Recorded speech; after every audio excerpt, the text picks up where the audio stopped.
If you're a vegetarian. If you're a vegetarian. So what if you're a vegetarian?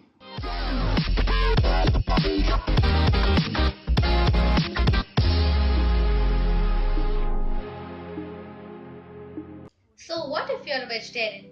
I will still tell you how to keep up with your protein requirements.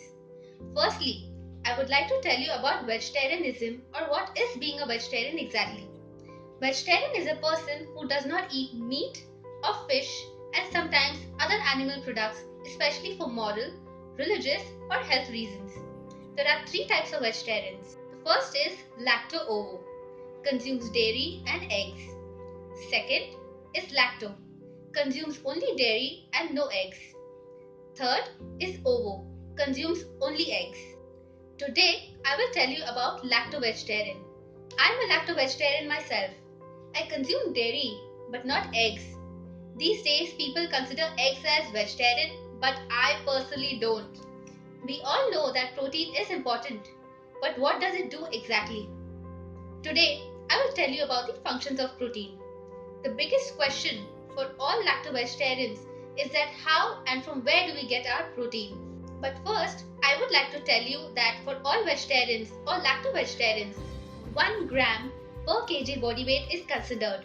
For example, if you are 50 kgs, you need at least 50 grams of protein per day to get your minimum protein requirement.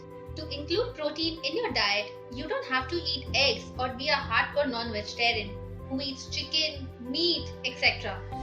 We can get protein from a lot of different sources of food like cow's milk, cheese, yogurt, cottage cheese or paneer, soy milk, soybeans, tofu are all complete sources of protein, which means they contain all the 9 indispensable amino acids in sufficient quantity and ratio to meet the body's needs. Quinoa, amaranth, or in Hindi we call it rajgira, also has a very good amount of protein. Beans like chickpeas and kidney beans, lentils, pulses, nuts, and seeds like chia are all incomplete protein sources, which means they are deficient in one or more of the 9 indispensable amino acids. Now, I'll tell you the benefits of being a vegetarian. It lowers the levels of dietary saturated fat and cholesterol.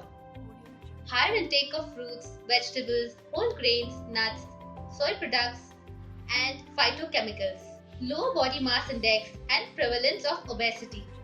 Better lipid profiles and lower rates of each from cardiovascular disease including hypertension. Effective management of type 2 diabetes and lowering of the risk of type 2 diabetes and some forms of cancer. A vegetarian diet usually lacks in iron, zinc, calcium, vitamin D, vitamin B12 and omega-3 fatty acids. You should consider taking a supplement for B12 and omega-3. So now, let me give you a little tip. Add a whey protein or soy protein shake in your daily diet if you're not able to meet your minimum protein requirement through food alone. So now, if you enjoyed the tip or in short the entire video, you know what to do. Like, subscribe, share, comment, and don't forget to tag all your non-vegetarian friends. Till then, bye-bye.